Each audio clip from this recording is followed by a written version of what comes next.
Jeshi la Polisi Tanzania linapenda kuujulisha umma kuwa hali ya usalama nchini kwa ujumla inaendelea kuwa shwari kutokana na ushirikiano mkubwa inaoupata kutoka kwa wananchi pamoja na wadau wengine katika kubaini, kuzuia na kutanzua vitendo vya uhalifu. Pamoja na hali hiyo ya usalama kuwa nzuri, yapo matukio machache ya kiuhalifu yaliyojitokeza katika maeneo mbalimbali nchini na ambayo yameendelea kushughulikiwa kwa ufanisi mkubwa kwa mujibu wa sheria.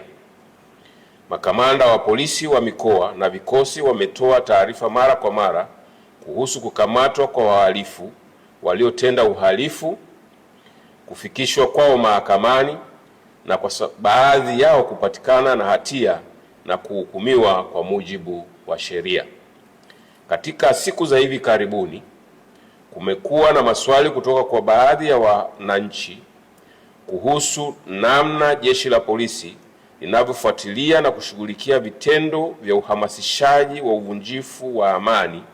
unaoonekana kufanywa na baadhi ya watu kupitia mitandao ya kijamii. Jeshi la Polisi linapenda kufahamisha umma kuwa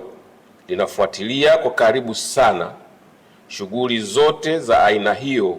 zinazofanywa na baadhi ya watu hao ambao awali walikuwa wakihamasishana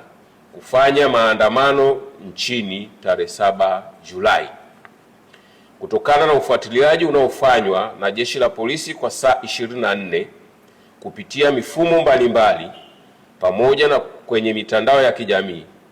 imebainika kuwa watu hao wameondoka kwenye ajenda ya kuhamasisha maandamano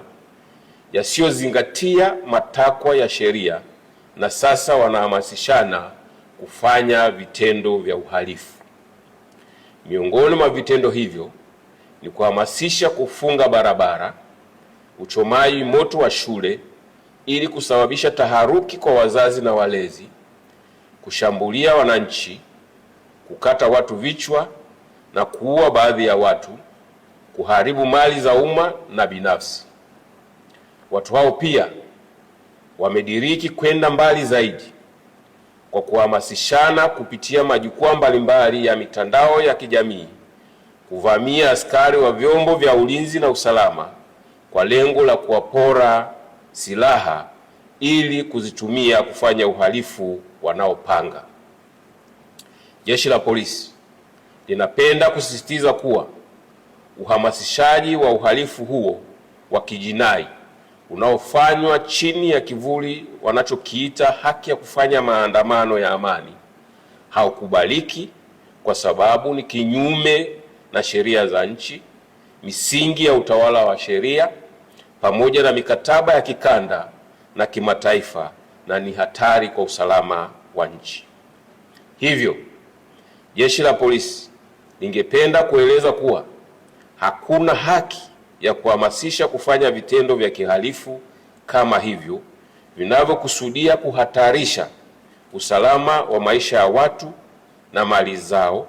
na vinavyokiuka haki za watu wengine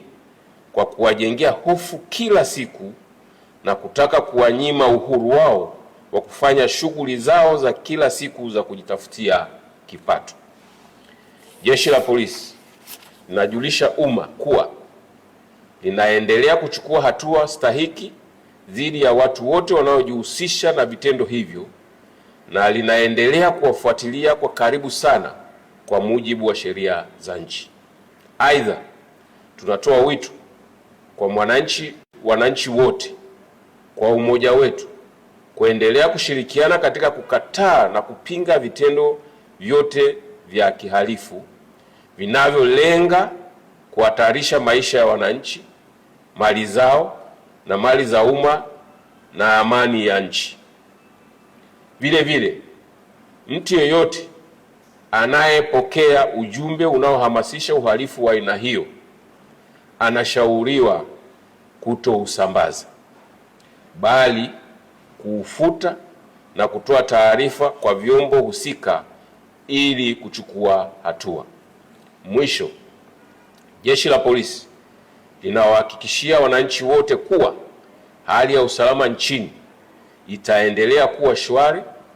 yenye amani, utulivu na usalama, kwani vitaendelea kulindwa na kudumishwa kwa ushirikiano wa karibu sana kati ya Jeshi la Polisi pamoja na vyombo vingine vya ulinzi na usalama.